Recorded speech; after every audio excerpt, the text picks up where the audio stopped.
مكنا له في الأرض وآتيناه من كل شيء سببا فأتبع سببا حتى إذا بلغ مغرب الشمس وجدها تغرب في عين حمئة ووجد عندها قوما قلنا يا ذا القرنين إما أن تعذب وإما أن تتخذ فيهم حسنا.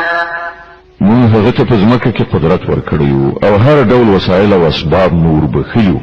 هغه لومړی د لویدیځ خواته د یو اقدام اسباب برابر کړل ان تر دې پورې چې کله هغه د لمر پریواتو تر حده ورسېدو نو هغه لمر په تورو اوبو کې ډوبېدونکی ولید او هلته یو قوم وموند.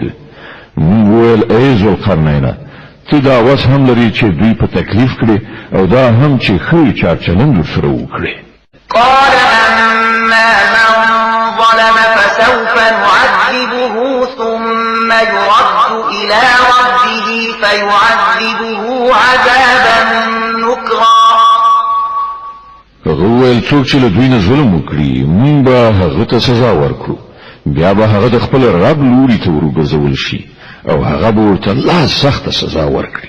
وأما من آمن وعمل صالحا فله جزاء الحسنى وسنقول له من أمرنا يسرا.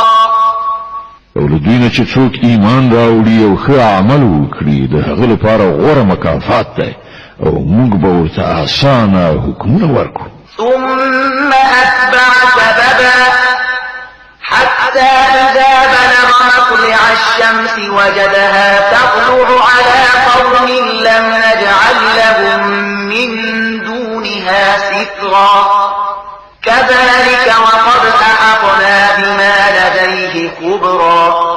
بیا هغه د یو بل اقدام تیاری ونیو تر دې پورې چې د لمر خاته حتی ورسېد. هلته یې ولیدل چې لمر په داسې قوم باندې راخیږي چې موږ د هغه لپاره له تودوخې نه د ژغورل کېدو څه لاره چاره نه ده برابره کړې.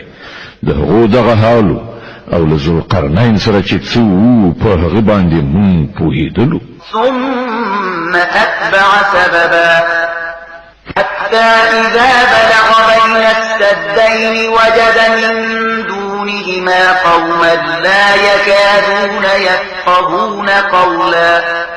بیا هغه د یو بل اقدام لارې چارې برابرې کړې تر دې پورې چې کله د دوه غرونو منځ ته ورسېد نو له هغو سره هغه یو داسې قوم بیا مون چې په